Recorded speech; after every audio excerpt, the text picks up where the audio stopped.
Bonjour, je m'appelle Léo. J'ai 25 ans et je suis mécanicien agricole itinérant. Je vis dans la camionnette que j'ai aménagée moi-même, et c'est un pont en bois, détruit par un orage, qui m'a appris ce que voulait dire le mot maison. Je n'aurais jamais cru que me retrouver piégé serait la seule façon pour moi de trouver un endroit où rester. Mais laissez-moi commencer par le début. Avant la pluie, avant elle, avant que tout ne change. Ma maison, c'est 4 roues et un moteur diesel. L'odeur est toujours la même. Un mélange de café froid du matin, de cambouis incrusté dans mes bleus de travail et du savon que j'utilise dans les stations-service. Le soir, je déplie la couchette à l'arrière, juste à côté de ma caisse à outils. Je connais par cœur le grincement de chaque tiroir quand je prends la route dans les collines sinueuses du Cantal. C'est une vie simple. Mon téléphone sonne, un numéro que je ne connais pas, une voix de femme, calme, un peu grave. Elle dit que son vieux tracteur a rendu l'âme. Elle me donne son nom, Hélène, et celui de sa ferme, la rivière tordue. Je note l'adresse sur un coin de carte routière usée, le papier fin et jauni sous mes doigts. Une ferme de l'autre côté de la rivière Allier, tout au bout d'un chemin de terre. Encore une journée, encore une réparation. Pour arriver chez elle, il faut quitter la départementale et traverser un petit pont de bois privé. Les planches ont gémi et craqué sous le poids de ma camionnette, et en dessous, l'eau de la rivière coulait, déjà plus haute et plus brune que la normale pour la saison. J'ai ralenti, une main sur le volant, l'autre sur le levier de vitesse, et j'ai senti l'isolement du lieu avant même d'y être arrivé. C'était un endroit où l'on ne vient pas par hasard. J'ai garé le véhicule dans la cour. Le silence n'était brisé que par le cri d'une buse haut dans le ciel et le bruit de mes bottes sur le gravier. La maison en pierre était massive, solide, avec des volets d'un bleu passé par le soleil et la pluie. Une femme se tenait sur le perron, immobile. Elle ne souriait pas. Elle observait, les bras croisés sur sa poitrine, attendant que je fasse le premier pas. J'ai attrapé ma caisse à outils et j'ai marché vers elle. Elle était plus grande que ce que sa voix laissait paraître. Une longue tresse brune, striée de quelques fils d'argent, tombait sur son épaule. Son regard était clair, direct, habitué à jauger le bétail ou le temps qu'il va faire. Elle portait un simple jean et une chemise à carreaux usée au coude. Elle a juste hoché la tête en guise de bonjour et a dit « Il est dans la grange ». Puis elle s'est retournée et je l'ai suivie, le bruit de ses pas réguliers sur la terre battue. La grange sentait le foin sec, l'huile de moteur froide et la poussière. La lumière filtrait à travers les interstices des planches de bois, dessinant des bandes dorées dans la pénombre. Le tracteur était là, une vieille carcasse verte et massive, silencieuse. J'ai posé ma caisse à outils par terre, le choc du métal contre le béton a résonné un instant. J'ai fait le tour de la machine, une main glissant sur l'aile cabossée. C'était un modèle que je connaissais bien. Pendant que j'ouvrais le capot, elle est restée en retrait, adossée à un poteau en bois, les bras toujours croisés. Je sentais son regard sur mes mains, sur mes gestes. Je n'ai rien dit. J'ai sorti une clé à molette, testé une durite, vérifié le niveau d'huile. Le silence entre nous n'était rempli que par le cliquetis de mes outils. Dehors, le vent commençait à souffler un peu plus fort, faisant gémir la vieille charpente de la grange. « Il vous faut quelque chose ?» Sa voix a retenti, me faisant presque sursauter. J'avais oublié qu'elle était là. « Un chiffon !» j'ai répondu sans me retourner, les doigts déjà noirs de graisse. Je l'ai entendu s'approcher. Une main est apparue à côté de moi, tenant un morceau de tissu propre. Ses doigts étaient longs et forts, les paumes marquées par le travail, mais ses ongles étaient courts et nets. J'ai pris le chiffon sans la regarder et je me suis replongé dans le moteur. J'ai trouvé la panne assez vite, une pièce d'allumage, vieille et corrodée. Je me suis redressé en m'essuyant les mains. C'est le Delco, il est fichu. Je n'ai pas la pièce sur moi, il faudra que je revienne demain. C'est en relevant la tête que j'ai vu le ciel par la grande ouverture de la grange. Il était devenu d'une couleur d'encre, lourd et menaçant. Le vent faisait danser les hautes herbes de manière frénétique. Elle a suivi mon regard, son visage impassible. Elle a plissé les yeux vers l'horizon, vers la rivière qu'on devinait au loin.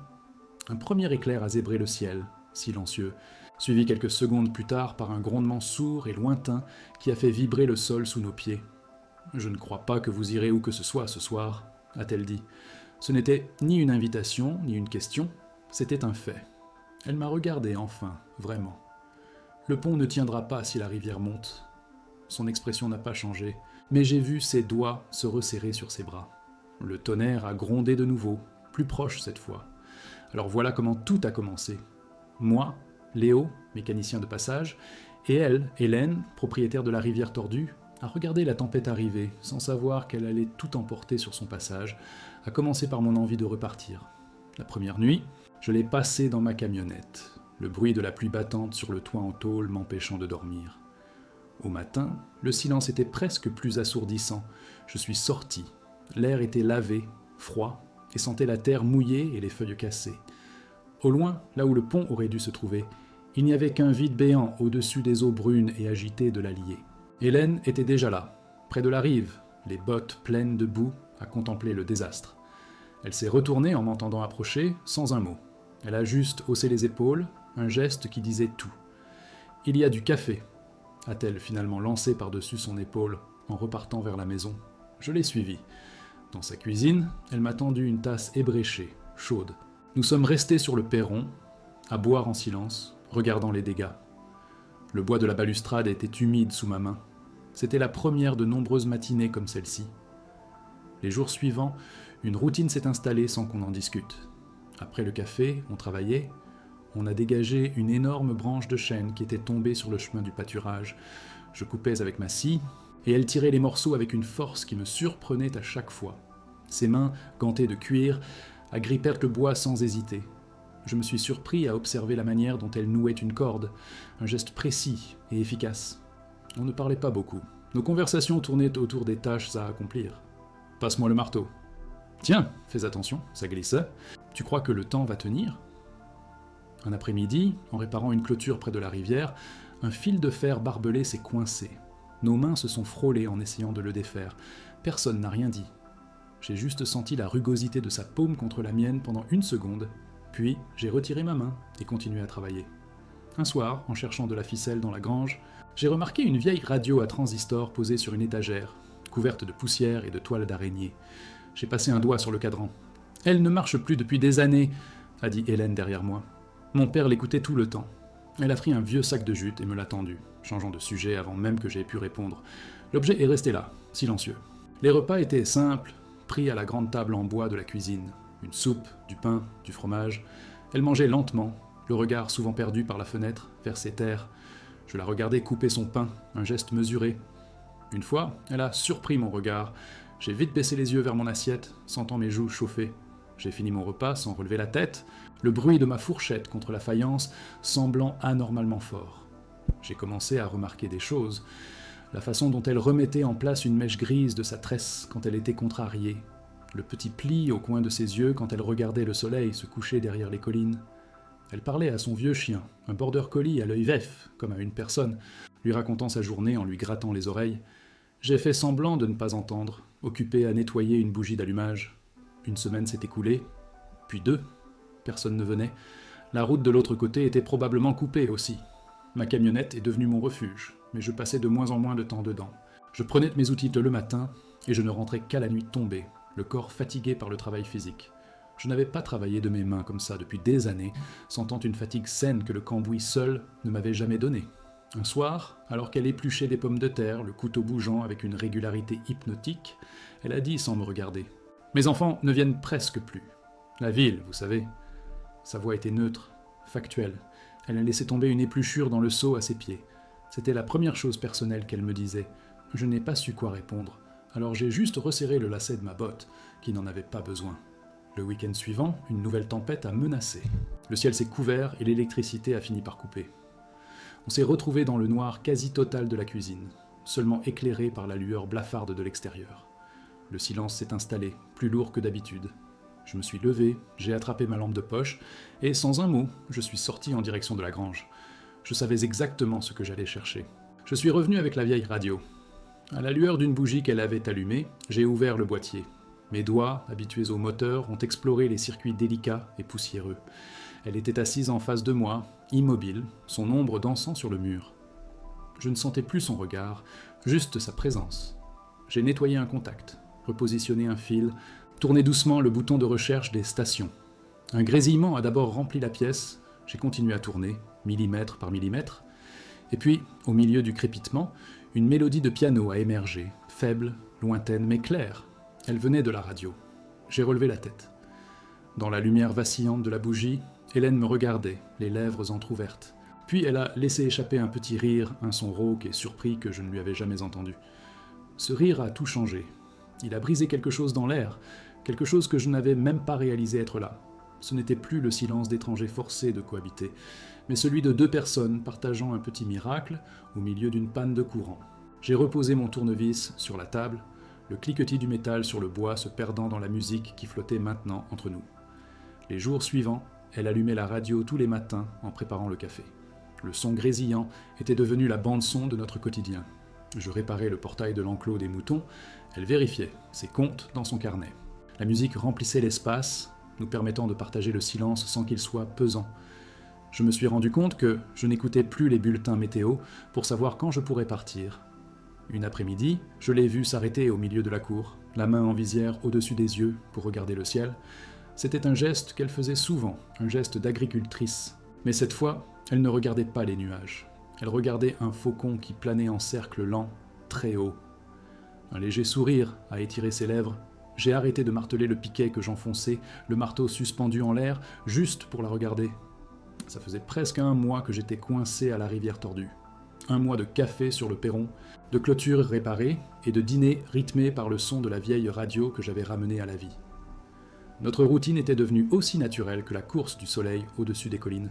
Et ce soir-là, en entendant à nouveau son rire discret à cause d'une chanson idiote, j'ai réalisé que j'avais cessé de penser au pont.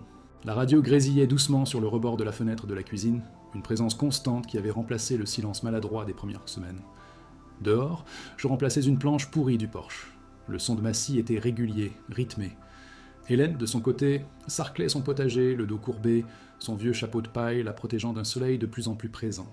Nos journées étaient devenues une danse silencieuse de tâches partagées, chacun connaissant les mouvements de l'autre sans avoir besoin de parler. Le soir, on s'asseyait souvent sur ce même porche que je réparais. Elle dans son fauteuil à bascule, moi sur les marches. Le bois grinçait toujours au même endroit. Je la regardais observer ses terres, le regard allant des collines lointaines à la clôture la plus proche. Une fois, elle a suivi le vol d'une chouette effraie qui quittait la grange. Son visage, dans la pénombre, s'est adouci un instant. J'ai fait semblant de resserrer un lacet pour ne pas qu'elle voie que je la regardais. Un après-midi, en triant de vieilles ferrailles dans un coin de la grange, j'ai trouvé une boîte en fer blanc, rouillée. Je l'ai ouverte. À l'intérieur, des photos aux couleurs passées. Des visages que je ne connaissais pas, mais la ferme en arrière-plan était la même. Hélène est entrée à ce moment-là. Elle a vu la boîte dans mes mains, elle n'a rien dit, a juste pris une des photos, celle d'un homme au regard rieur qui lui ressemblait, et l'a caressée du pouce avant de la remettre à sa place. Cette terre prend tout, mais elle donne un sens à tout. Elle a dit ça un soir, la voix si basse que j'ai cru que c'était le vent. Elle tenait sa tasse de tisane vide entre ses mains. Les jointures de ses doigts étaient blanches. Elle fixait un point invisible dans la nuit. Je n'ai pas répondu. J'ai juste ramassé une brindille tombée sur le porche et j'ai commencé à la plier et à la déplier entre mes doigts, encore et encore, jusqu'à ce qu'elle se brise. Elle a commencé à me parler de son père. Des histoires courtes, des fragments. Comment il lui avait appris à reconnaître le chant des oiseaux, comment il pouvait dire si la pluie allait tomber juste en sentant l'air. Elle parlait en nourrissant les poules ou en réparant un filet. Sa voix était neutre, comme si elle lisait une notice. Mais parfois, en plein milieu d'une phrase, elle s'arrêtait et secouait la tête, comme pour chasser une pensée, avant de changer de sujet. Un jour, une lettre est arrivée, apportée par le facteur qui devait maintenant faire un détour immense. Je l'ai vue la prendre, la regarder un long moment, avant de la glisser dans la poche de son tablier sans l'ouvrir. De toute la journée, sa main est retournée plusieurs fois vers cette poche, un geste machinal. Le soir, j'ai vu de la lumière sous sa porte bien après l'heure où elle allait se coucher d'habitude. Je suis resté assis dans ma camionnette, à regarder la petite ligne de lumière jaune. Le lendemain matin, elle était exceptionnellement silencieuse. Elle a remué son café pendant de longues minutes, le regard dans le vague, la cuillère heurtant le bord de la tasse à un rythme régulier. J'ai pris l'initiative de sortir le premier pour aller nourrir le bétail. En passant près d'elle, j'ai posé ma main sur son épaule pendant 1 seconde. Juste 1 seconde. Elle a sursauté légèrement, puis a hoché la tête sans se retourner. Le contact a été bref, mais le tissu de sa chemise était chaud sous ma paume. C'est cette nuit-là qu'elle a tout dit. La radio diffusait une vieille chanson triste. Elle m'a parlé des dettes, de la banque, de la peur de voir tout ça, toute cette vie, vendue à des étrangers qui raseraient la vieille grange pour construire quelque chose de neuf et sans âme. Elle n'a pas pleuré. Ses mains étaient posées à plat sur la table en bois, immobile. Elle a juste vidé son histoire, mot après mot, dans le silence de la cuisine. Et pour la première fois, j'ai parlé. Je lui ai parlé de mon père, de la ferme qu'on avait perdue, de l'odeur de la terre après la pluie qui me faisait mal avant. Je lui ai raconté comment mon père s'était éteint en même temps que ses champs se fanaient. Mes mains étaient occupées à démonter et remonter un petit interrupteur que j'avais dans ma poche. Je n'ai pas levé les yeux une seule fois en parlant. Quand j'ai fini, il y avait un long silence.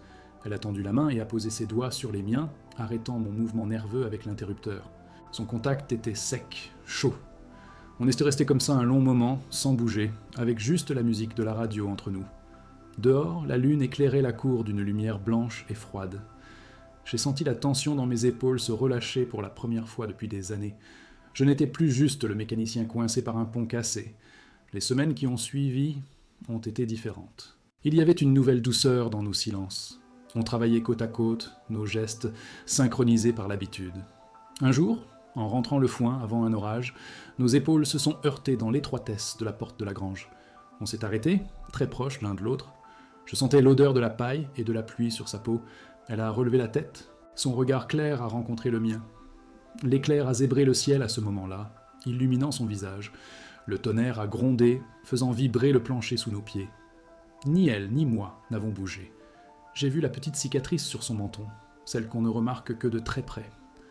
J'ai levé la main, lentement, et j'ai repoussé une mèche de cheveux que la sueur avait collée à sa tempe. Mes doigts ont à peine effleuré sa peau. Elle a fermé les yeux, juste un instant.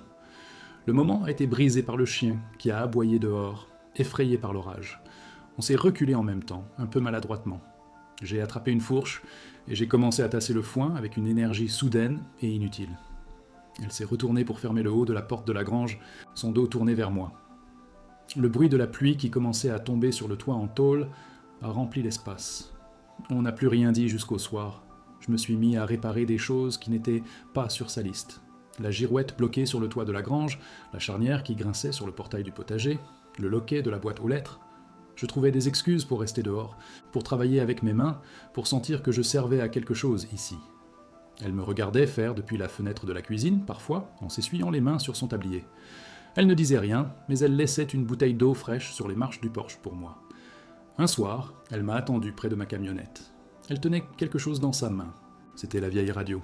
« Je veux que tu la gardes », a-t-elle dit. « Tu l'as ramenée à la vie. Elle est plus à toi qu'à moi maintenant. » J'ai secoué la tête, mais elle a insisté, la plaçant sur le siège passager de mon fourgon. « Comme ça, tu auras un peu de bruit pour te tenir compagnie sur la route. » Le mot « route » a flotté entre nous, lourd de sens. Je n'ai pas touché à la radio. Elle est restée sur le siège, silencieuse. Sa présence était un rappel constant. Un rappel de la musique dans la cuisine, de la nuit de nos confessions, de ce qu'elle pensait être mon avenir inévitable. Je la voyais de l'extérieur, à travers le pare-brise, chaque fois que je passais devant ma camionnette. C'était devenu un objet étrange, à la fois un lien et un symbole de départ. On a commencé à prendre le café du matin ensemble et le thé du soir. C'était devenu un rituel. On ne se le disait pas, mais on s'attendait. Si j'étais en retard, elle gardait ma tasse au chaud. Si elle était retenue aux étables, je faisais couler le café et l'attendais. On parlait du temps, des bêtes, d'un article lu dans le journal de la veille, des riens qui construisaient quelque chose de solide, jour après jour.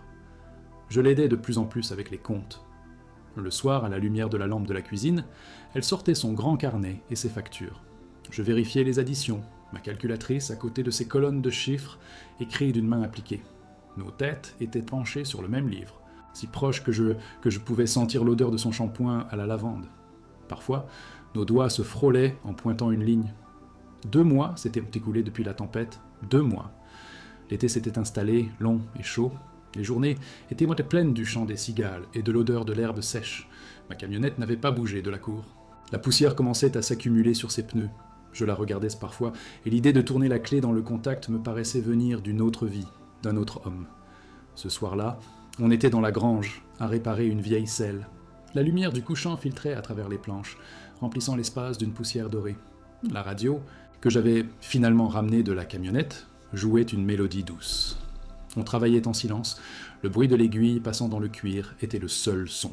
Je me sentais exactement là où je devais être, et c'est là que j'ai entendu le bruit au loin. Un bruit de moteur, lourd, qui se rapprochait. Celui d'un camion de chantier. Le bruit du moteur s'est rapproché. Un grondement métallique qui n'appartenait pas à cet endroit. Mes mains se sont arrêtées, l'aiguille à mi-chemin dans le cuir de la selle. Hélène a relevé la tête, son expression figée. La poussière dorée de la grange semblait soudainement froide. Nous n'avons pas eu besoin de nous regarder. On a juste écouté le son du monde extérieur qui défonçait la porte de notre silence. J'ai posé l'outil sur l'établi, le petit bruit sec s'est perdu dans le vacarme grandissant, on est sorti de la grange et on a marché jusqu'au bord du terrain. De l'autre côté de la rivière, un camion jaune de chantier était garé et des hommes en gilets fluorescents déchargèrent des poutres en métal. La réalité était là, crue et bruyante.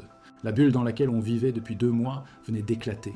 J'ai senti mes doigts se crisper, mes poings se serrer dans mes poches.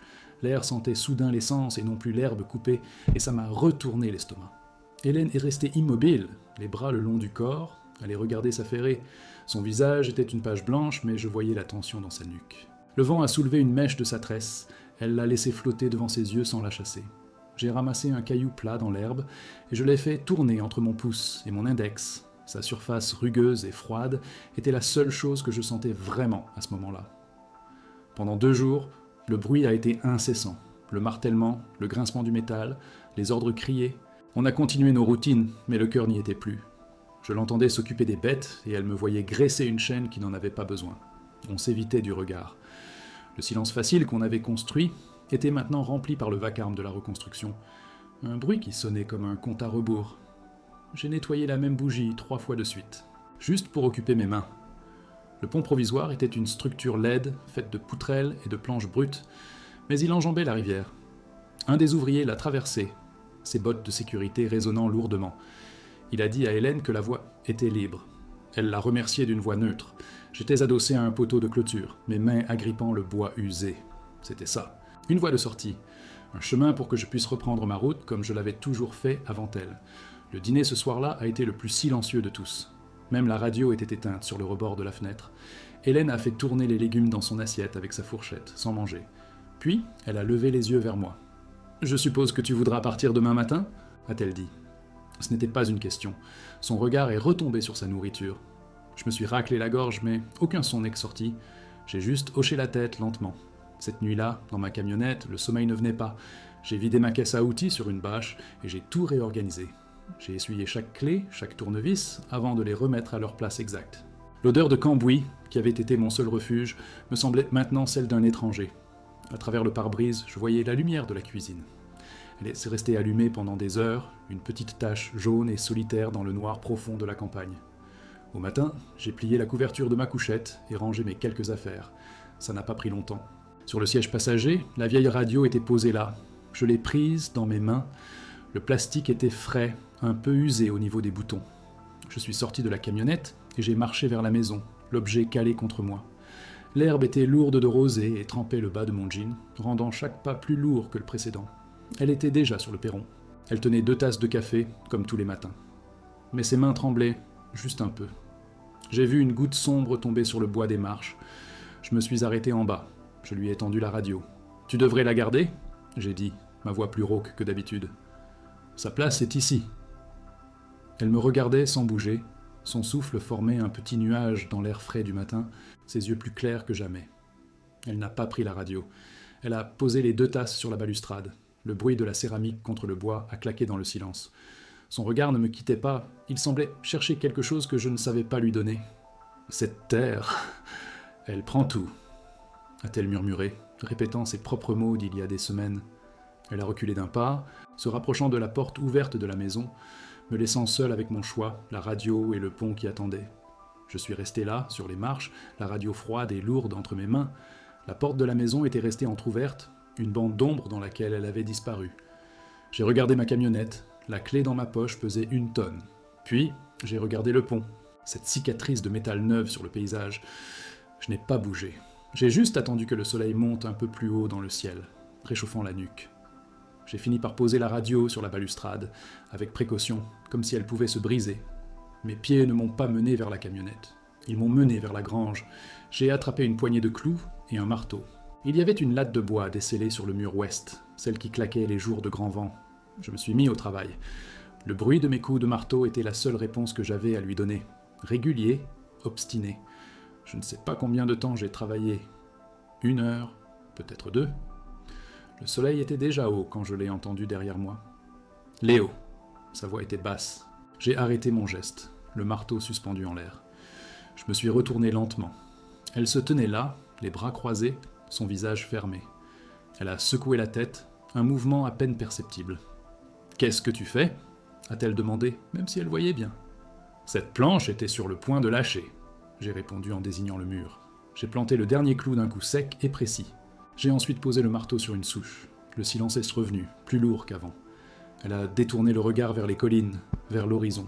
« Tu ne devrais pas être là », a-t-elle dit, plus à la terre qu'à moi. « Ta route t'attend, tu es libre de partir maintenant. »« Je sais », j'ai simplement dit. Mes mains cherchaient alors à quelque chose à faire, alors j'ai ramassé les clous tordus que j'avais enlevés, et je les ai mis dans ma poche, le métal froid contre ma cuisse. « C'est ma ferme, Léo. Mes dettes. Ce n'est pas ta lutte. » Elle a finalement tourné son visage vers moi, et j'ai vu la fatigue dans ses yeux clairs. « Tu es jeune. Tu ne devrais pas t'enterrer ici avec une vieille femme et ses fantômes. »« Oh, peut-être que je suis fatigué de la route, » j'ai dit en faisant un pas vers elle. « Peut-être que je suis fatigué de réparer des choses qui repartent le lendemain, des moteurs qui ne se souviennent pas de mes mains. Mes doigts se sont crispés sur les clous dans ma poche. Ici, quand je répare quelque chose, ça reste. Ça sert, ça a un sens. » J'ai regardé la planche que je venais de fixer. Elle ne bougerait plus avant des années. Je suis retourné vers le perron et j'ai récupéré la vieille radio. Je suis revenu vers elle et je la lui ai tendue. « Sa place est ici », j'ai répété, sur le rebord de la fenêtre de la cuisine, là où elle capte le mieux la station du soir. Elle a regardé l'objet, puis mes mains qui le tenaient. Ses doigts ont effleuré le plastique usé, puis les miens. Un contact si léger que j'aurais pu le rêver. Elle a finalement pris la radio, la serrant contre elle comme quelque chose de précieux. Un long soupir a soulevé sa poitrine. Elle a levé les yeux vers moi, un pli au coin de ses lèvres qui n'était pas tout à fait un sourire, mais qui n'était plus de la tristesse non plus. « Alors » a-t-elle dit, sa voix à peine un murmure, « on dirait que tu vas devoir rester avec moi. » Ce n'était plus une question, c'était une constatation. Je n'ai pas répondu avec des mots, j'ai juste hoché la tête, une seule fois, lentement. Puis je me suis retourné, j'ai récupéré mon marteau, et je suis allé examiner la charnière du grand portail de la grange. Elle grinçait depuis mon arrivée. Le son de mes pas sur la terre battue était la seule confirmation dont on avait besoin. Derrière moi, je l'ai entendu rentrer dans la maison, la radio toujours dans ses bras. Quelques minutes plus tard, elle est revenue, avec 2 tasses de café. Elle en a posé une sur le poteau à côté de moi, sans un mot. Puis elle a pris une pince et a commencé à redresser un crochet tordu un peu plus loin. On a travaillé comme ça tout le reste de la matinée, côte à côte, chacun à sa tâche, dans un silence nouveau. Un silence qui n'était plus vide, mais plein de la décision que nous venions de prendre. Le soir, j'ai déplacé mes affaires de la camionnette vers la chambre d'amis au bout du couloir. Ça n'a pas pris longtemps. Une caisse à outils, un sac de vêtements, quelques livres. La pièce sentait la lavande séchée et le bois ciré. Par la fenêtre, je voyais les lumières de la grange s'éteindre. Hélène faisait sa dernière ronde. La radio, posée dans la cuisine, diffusait une mélodie de piano faible et familière. Cette nuit-là, je me suis endormi au son du vent dans le grand chêne, et non plus au bruit des voitures sur une aire d'autoroute. Le lendemain, on a commencé à réparer le toit de la bergerie. Elle me passait les tuiles, et je les fixais. Nos gestes étaient déjà synchronisés. Parfois, nos regards se croisaient au-dessus du vide, et elle hochait la tête, un signe d'approbation silencieux. L'été s'est installé pour de bon sur la rivière tordue. Les journées sont devenues longues et chaudes, pleines du bourdonnement des insectes et de l'odeur de la terre sèche. Ma camionnette, garée sous le vieux noyer, a commencé à se couvrir d'une fine couche de poussière verte. Je ne la regardais même plus. Le pont était là, solide, mais il ne menait plus nulle part où j'avais envie d'aller. On a fini par trouver notre rythme. Un rythme dicté par le soleil et les besoins de la terre. Lever tôt, café sur le perron, travail jusqu'à ce que la chaleur devienne trop forte, puis de nouveau en fin de journée. Le soir, assis sur les marches, on écoutait la radio en regardant les étoiles apparaître une à une dans le ciel d'encre. On ne parlait pas d'avenir, on vivait, un jour à la fois, une réparation à la fois. L'automne a peint les collines en ocre et en rouille. 6 mois ont passé depuis le bruit des marteaux. Chaque matin commence de la même façon. L'odeur du café que prépare Hélène se mêle à celle de la terre humide. Je sors pour vérifier la clôture du champ nord, mes bottes s'enfonçant dans le sol familier. Ce n'est plus une réparation d'urgence, c'est l'entretien, le soin. Mes mains ne cherchent plus à réparer pour partir, mais pour faire durer les choses. On travaille côte à côte, sans beaucoup parler. Elle connaît le bruit de mes outils, je connais le rythme de sa respiration quand elle porte un sac de grains. En rentrant les dernières courges du potager, elle m'en passe une, nos doigts se frôlent. Le geste est simple, habituel. Le soir, on s'installe à la table de la cuisine avec son grand carnet de comptes. Je tiens la calculatrice, elle pointe les lignes du doigt. Le tas de factures diminue, lentement, mais il diminue. Parfois, je passe devant ma camionnette, sous le noyer. Les feuilles mortes s'accumulent sur son pare-brise. L'autre jour, j'ai ouvert la portière.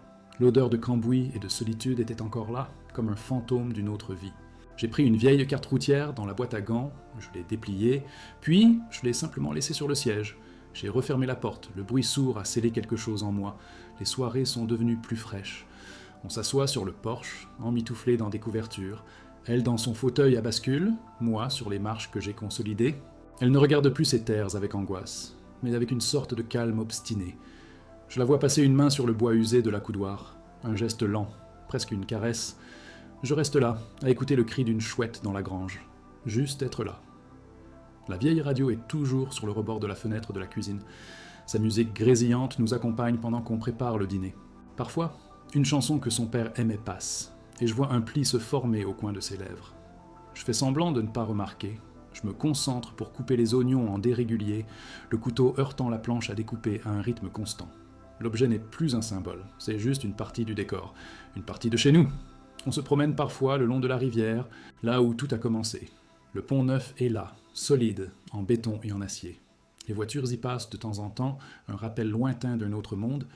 On ne le regarde jamais vraiment. Hélène ramasse un galet plat et me le tend. Je le fais ricocher sur l'eau sombre.